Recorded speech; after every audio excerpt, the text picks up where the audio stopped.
Gas transmission company লিমিটেডের Aminbazar সিজিএসে modification কাজের জন্য শুক্রবার দেশের কয়েকটি অঞ্চলে গ্যাস সরবরাহ বন্ধ থাকবে। বৃহস্পতিবার এক বার্তায় এ তথ্য জানিয়েছে তিতাস গ্যাস কর্তৃপক্ষ।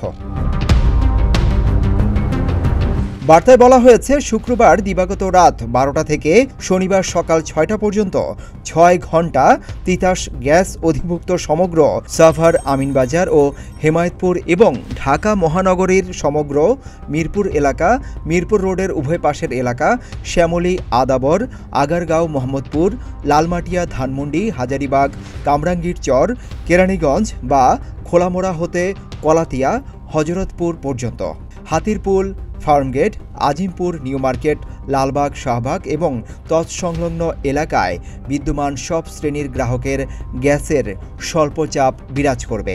গ্যাসের সমস্যা সকাল থেকে থাকে, 9টা বাজে যায়, রাতে 12টা বাজে আসে। সারাদিন ঠান্ডা জিনিস খেতে হয়, বাচ্চা কাচ্চা খাইতে কষ্ট হয়। সমস্যা মানে বাড়াইটাই থাকেন। আমাদের হলো বোনের বাড়ি, বাড়াইটা না থাকলে আমি লোন দিব কি করে? এত সমস্যা, অনেক সমস্যা। এই গ্যাস আসলে কখন আসবে এটা আমরা বলতে পারি না, মানে এটার কোনো নির্ধারিত টাইম নেই। কখনো হচ্ছে সন্ধ্যার সময়ও আসে, আবার কোনো সময় দেখা যাচ্ছে রাত 10টা 11টা বেজে যায়, তারপরও গ্যাস আসে। এছাড়াও কোথাও কোথাও গ্যাসের চাপ শূন্যে নেমে যেতে পারে। গ্যাসের সমস্যা অনেক বড়, গ্যাস থাকে না, অনেক কষ্ট হয়। গ্যাস দিতে দেয় না, বিল দিতে হবে, এটা কোনো কথা হলো?